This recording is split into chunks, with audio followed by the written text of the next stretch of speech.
Ngayon naman ay puntahan natin ang aming kasamang si Persilin Pialago na naka-station sa mga bus station sa Kamaynilaan para bigyan tayo ng update sa mga kababayan nating magsisiuwi sa kanilang mga probinsya. Magandang umaga sa iyo, Persilin.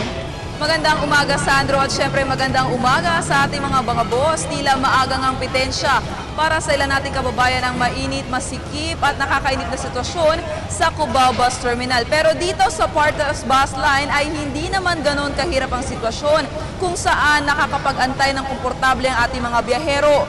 At syempre nagkalat ang mga security officers dito sa paligid para tiyakin ang kaligtasan ng ating mga pasahero. Mula alauna, 26 na bus na ang nade-deploy ng Partas Bus Line. Kaya naman makakausap natin ngayon ang station manager na si Mr. Joseph Espinola.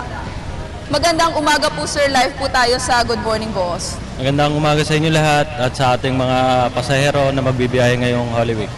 Sir, kamusta yung monitoring ng Partas Bus Line sa dami ng mga pasaherong dumadagsa ngayong Semana Santa?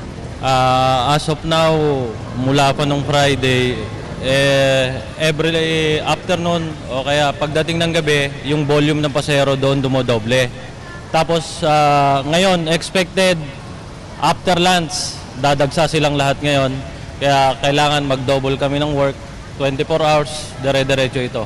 Sir, can we assure the public na sapat ang security officers para sa ating mga mananakay? Dito sa amin, sapat talaga kasi yung augmentation ng mga gwardiya, yung dating bilang nila na doble. Tapos meron kaming galing dito sa Presinto 7 na mga pulis na naka-standby dito, shifting, 3 shift sila maghapon. Sir, so far ang ating mga kababayan ay hindi nahihirapan sa pagkuha ng ticket at komportable sila kumpara sa ilang bus terminal. Sir, kamusta naman itong mga ticketing natin? Anong sistema dito? Kasi dito sa amin, wala kaming reservation. Dire-diretso lang ang biyahe. 1 hour before bago ma-issue yung ticket. Tapos sasakay na kagad sila. Maraming salamat po, Mr. Joseph Espinola. Thank you sa inyo lahat. Sandro, kung babiyahe ka o kung gusto mong umabot at kung ikaw ay tagalawag, vegan, o di kaya dito sa Abra, ay maaari ka pang pumunta dito dahil maluwag naman itong Partas Bus Line para sa ating mga kababayan na nais pang humabol sa selebrasyon ng Semana Santa. Ayon nga kay Mr. Joseph Espinola, aasahan na dadami pa ito mamayang hapon o after lunch dahil mamayang lunch din magdedeklara ng half day ang ilang opisina at tanggapan dito sa Metro Manila. Sandro. Salamat sa iyo, Persilin Pialago, na nagre-report ng live mula sa Cubao Bus Terminals.